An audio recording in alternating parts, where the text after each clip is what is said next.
Okay, so as you can see, situation, the shear diagram of a simple beam is shown. Assume that there are no couples applied to the beam. So, kunwari na walang couple or moment na naka-apply sa beam. So, ang tanong niya lang, calculate the maximum concentrated load applied to the beam in kilonewton. Calculate the maximum positive moment in the beam. Calculate the maximum negative moment in the beam. Okay, so pinapahanap, parang binigay yung shear diagram, pinapahanap yung load, pinapa-back solve yung load diagram, tapos pinapa-continue sa pag-compute ng moment, no? So, tatandaan lang natin ganito. Kapag nagko-compute ng shear, no?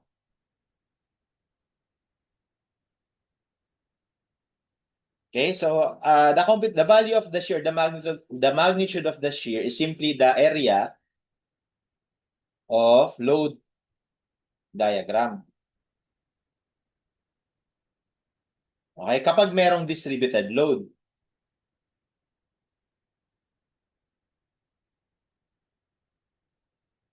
Okay? Pagka merong concentrated load,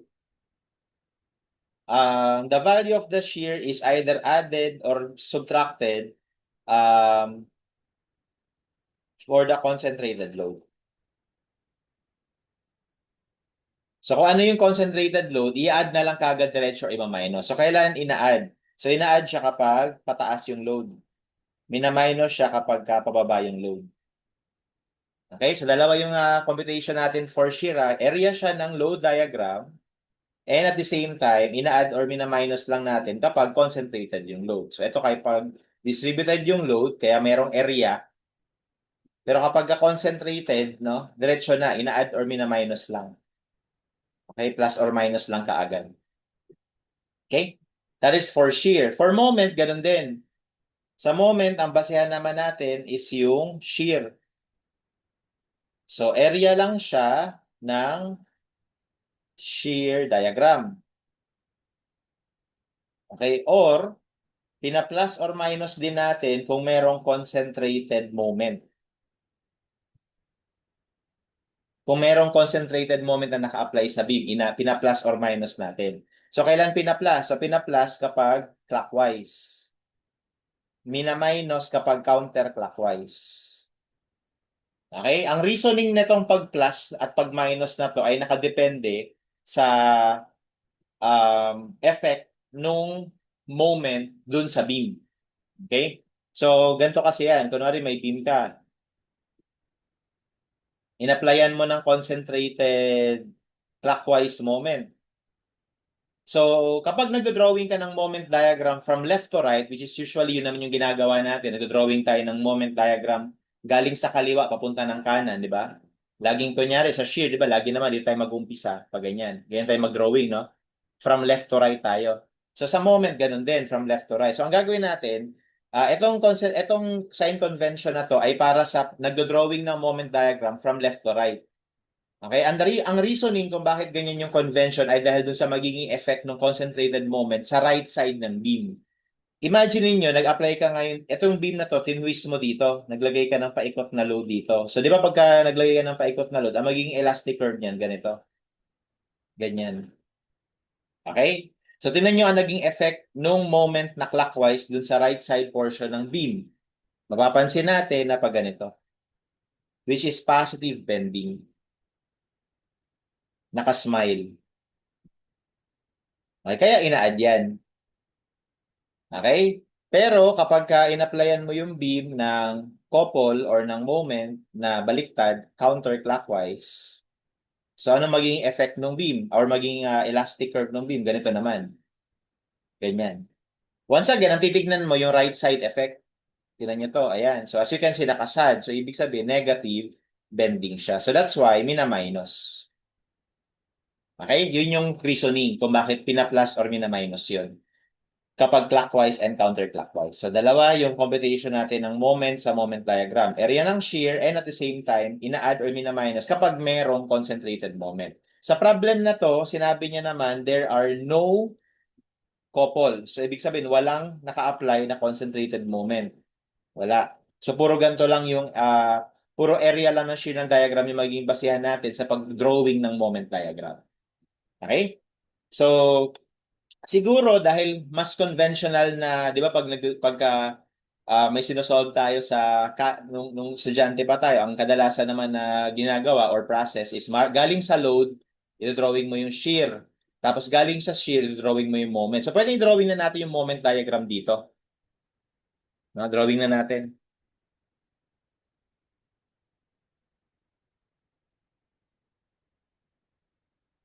Okay, so ito na yung moment diagram. So again, ang moment diagram is area lang. So, area nito, so from here to here, so area nito.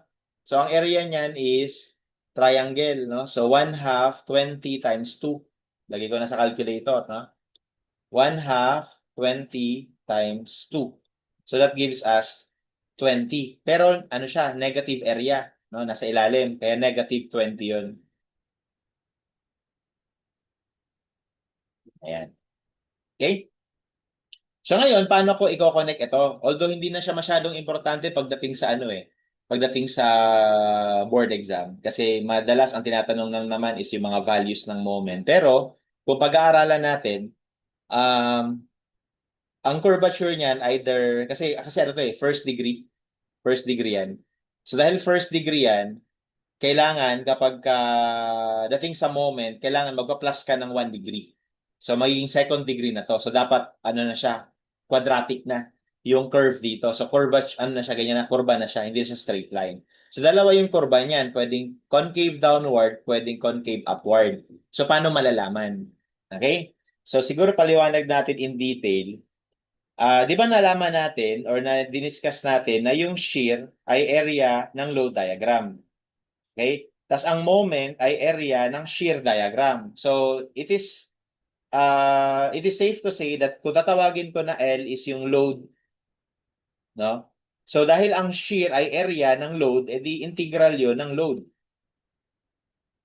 Di ba? Di ba pagka nagko-compute ka ng area, di ba pag nag-integrate ka, that means you are finding the area under the curve. So, that means, ang mathematical simplification nito, area of load diagram, area means integration. Okay? And ganoon din sa moment. Ang moment is area ng shear diagram. Di ba? So ngayon, pag binaliktad natin to, from calculus, natutunan natin na kung ang shear ang integral ng load, ibig sabihin, ang load ay derivative ng shear. Di ba? Ganon din dito. Kung ang moment ay integral ng shear, ibig sabihin, ang shear ay derivative ng moment. Okay? So, area to, no? Area. Kapag ka nag-i-integrate, ano naman ibig sabihin kapag nagdi-derivative? Okay? Kung babalikan sa calculus, ang derivative is a slope of the curve. So, anong ini-imply nito? Ang ini-imply niya is yung value ng load, no? Yung value ng load is actually the slope of the shear. Okay? The value of the load is the slope of the shear. Dito naman, the value of the shear is the slope of the moment. Okay? Dito, the area of the load ay equal sa value ng shear. The area of the shear is equal to the value of the moment. So dito, the slope of the shear is the value of the load. The slope of the moment is the value of the shear. Okay? And bakit importante yon? Kasi malalaman mo dahil doon yung magiging curvature dapat. Okay? So, ito yung value ng moment. Nakuha na natin from the area of the shear diagram. Ngayon, gusto ko malaman, ano ba yung itsura ng magiging curvature? So, ititingnan naman natin yung slope. Okay? Ang slope ng moment ay equal sa value ng shear. No? Value ng shear. So, ang value ng shear natin dito, 0. So, ibig sabihin, yung slope dapat ng moment dito ay 0 kasi yun yung value ng shear. Dito, ang slope ng moment ay negative 20. So, dapat negative 20 yung slope dito. Well, actually, hindi nyo naman kailangan tignan ko ano yung value talaga. Actually, ang titignan nyo lang dyan is ano yung ibig sabihin ng positive na slope, negative na slope, at saka zero na slope. Ang ibig sabihin ng positive na slope ay pag ganito yung drawing, upward to the right. Ang ibig sabihin ng zero na slope ay flat lang, horizontal. Ang ibig sabihin ng negative na slope ay pag ganito naman. Okay? So, ibig sabihin, ganito yan. Ang slope dito, zero. So, ganito dapat yung tangent line. Sorry. Ganito dapat. Pag ganyan. Tapos, ang slope dito, yung value ng shear, negative. So, dapat ang tangent line mo pag ganito. So, i-connect mo lang yan. Pag kinonect mo yan, ano dapat yung curvature? Ganito ba dapat? Or dapat ganito? Hindi ba dapat ganito? So, that's our curvature. So, ganyan mag-alam or ganyan natin aalamin kung ano ba yung maging tamang curvature ng moment diagram. Okay? Ngayon, balikan natin. Di ba sabi ko kanina, ito, first degree.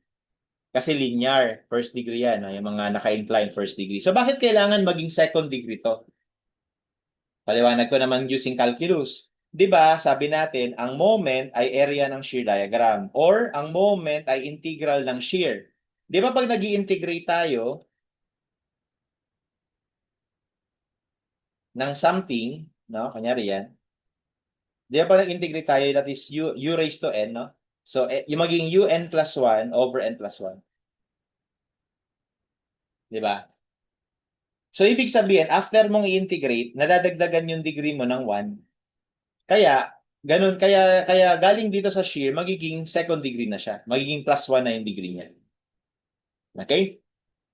So, that's our moment here, no? Negative.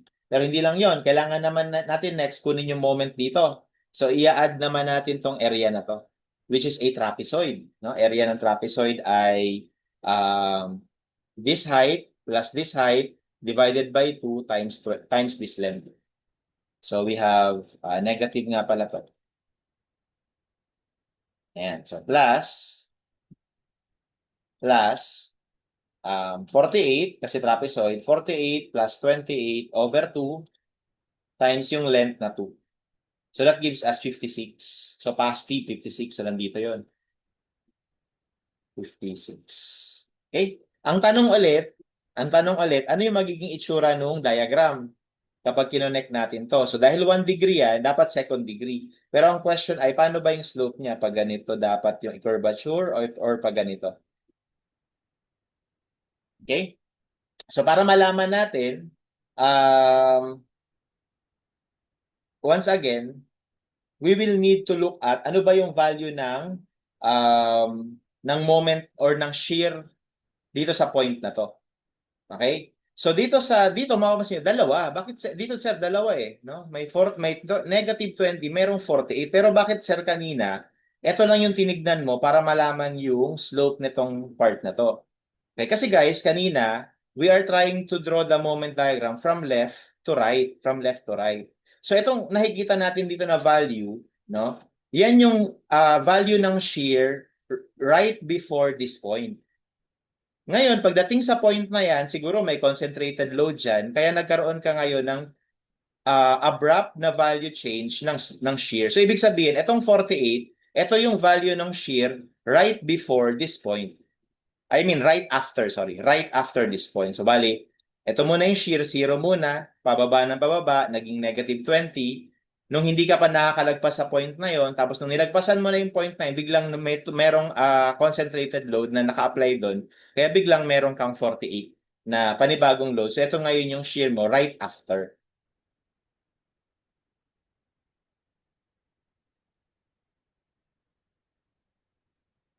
Tawagin ko tong point A. Okay, tapos ito naman yung shear natin after point A. Okay?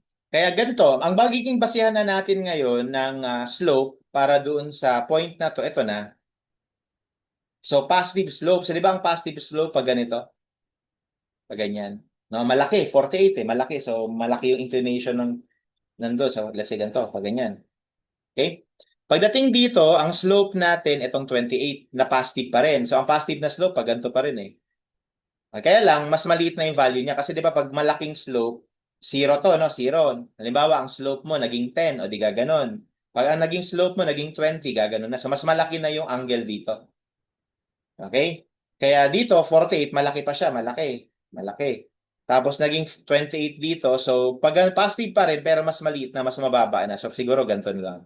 Ganyan. So, ngayon, kapag kinonect mo yung dalawang yon, ang magiging curvature natin ay dapat pag ganito. Ganyan. Okay? 56. Next. After nyan, dadating tayo sa point na to. So, i-add naman natin to, which is a rectangular area lang. So, plus 8 times, ganyan. 1 meter lang yung length, no? 1 meter. So, 64. 64 naman yung value dyan. 64. Kaya lang dito, mapapansin natin, eto naka-flat line. So, kapag naka-flat line, guys, ang ano natin dyan, ang magiging treatment natin dyan ay 0 degrees. Kapag ka naka-flat lang, naka-horizontal, 0 degrees. Kaya pagdating dito, first degree siya. Linear lang siya. First degree lang to. Okay?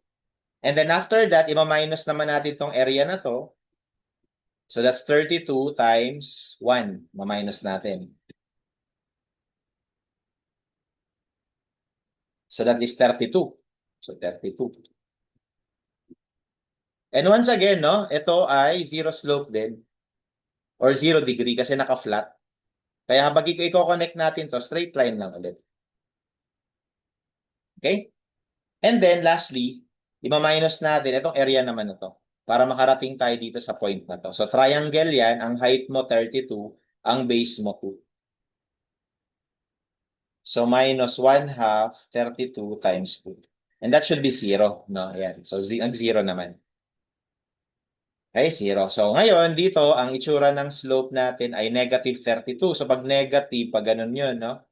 Pag ganun. So, let's say pag ganito. Ganyan. And then dito, 0. 0 yan.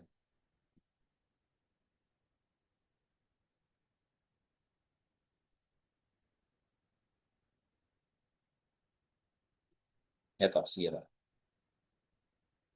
Okay?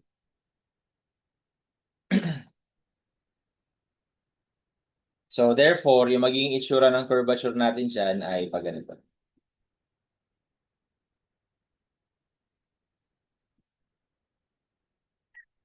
Okay? So anyway, with that, ito yung moment diagram natin. Okay? And masasagot natin dito ngayon number 2 and number 3. Okay? Number 2 and number 3. So, for number 2 and number 3, nga pala, para bang mukhang malabo yung ano ha. So, gawin natin ganito. Yung slope niya pa ganito.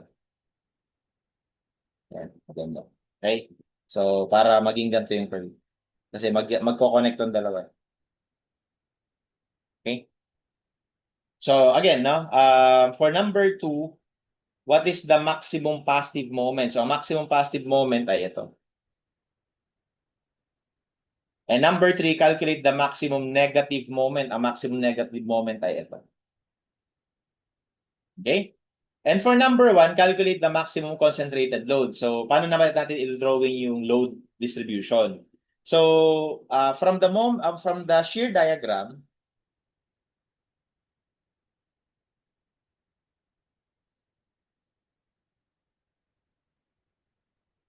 so kunwari yung beam, okay, from the shear diagram, kapag tatandaan natin, kapag merong biglaan na pagbabago sa shear kagaya nito, ibig sabihin may concentrated force dyan.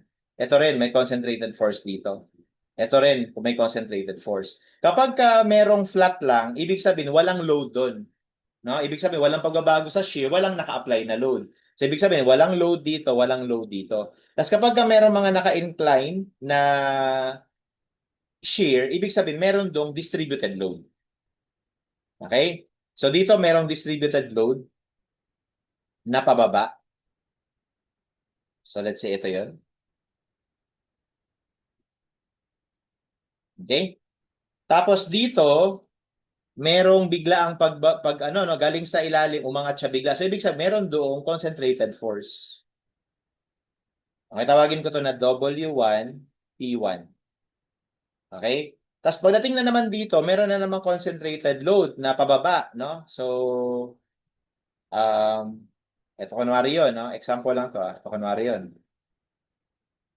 Tawagin ko tong W2. Okay? And then pagdating dito, meron na namang bagong load, no, na concentrated. So meron dito concentrated. Tawagin ko tong P2. Okay? And then from here to here, walang pagbabago until dito meron. So ibig sabihin meron na namang concentrated load diyan, P3. Okay? And then dito walang load. So walang load dito. Tapos dito merong inclination na pataas. So ibig sabihin meron diyang uniformly distributed load na pataas. W3. So ganyan. Okay? Now, how do we compute the following? So, para sa mga concentrated distributed load, actually wala tayong pakialam sa mga distributed load kasi hindi naman yung tinatanong. Concentrated load lang yung tinatanong. Pero anyway, solve na rin natin. So, 'di ba, para makuha natin tong 20 na to, we will need to find the area of this. So, itong -20 na to is area ng load diagram. Ayun, oh. Area ng load diagram. So, area nito. So, ibig sabihin, W1 times this length, which is 2 meter, ay dapat equal sa 20. So, lagay natin dito sa baba. W1 times 2 ay dapat equal sa 20. So, therefore, yung W1 natin ay 10 kilonewton per meter. So, ibig sabihin, 10 pala dapat to. Okay? Tapos, from -20 naging 48. Bakit? Dahil dito. So, ibig sabihin, yung -20, nag-plus ka ng P1, kaya naging 48. So, we have -20, nag-plus ka ng P1, kaya naging positive 48. So, therefore, yung P1 mo ay 68. So, ibig sabihin, 68 to. Okay? What's next? From 48, naging 28. Bakit? Kasi nag-minus ka nung area na to. So, ibig sabihin, from 48, naging, so dapat 48 minus itong area na to ay dapat equal sa 28. Yan sa baba, no? So, 48 minus yung area ng diagram, that is W2 times this length, which is 2 meters, is equal to 28. So, lalabas lang yan, yung W2 equal lang din sa 10. So, 10 lang din to. So, dapat pantay lang to, no? Dapat pantay lang to. Ganyan lang siya. Okay? But anyway, doesn't matter. And then, from 28, biglang naging 8. So, ibig sabihin, merong in-apply na concentrated load. And yun yung P2. So, 28 minus P2 ay dapat equal sa 8. So, therefore, yung P2 ay 20 kilonewtons. So, 20 pala to. Okay? And then, from 8, biglang bumaba ng -32. So, may in-apply na concentrated load na P3. So, 8 minus P3 ay naging -38. So, ibig sabihin, yung P3 natin ay 30 kilonewtons. Tama ba? Ay, hindi. Hindi 30, sorry. 46. 46, no? Kasi pag transpose mo to dito, magiging positive. 38 plus 8, 46. Okay. So, yung P3 natin ay 46. And lastly, dito wala namang in-apply. So, pagdating dito, 32, -32 pa rin siya. And then, nag-add nitong load na to, kasi pataas, nag-add. Kaya naging 0 na siya. So, we can also solve for this. So, -32, nag-add nung area ng load. So, W3 times, yung haba nito, no, is 2 meters, is equal to 0. So, therefore, W3 is 16. So, ibig sabihin, ito naman ay 60. Ayan. So, yun yung load diagram natin.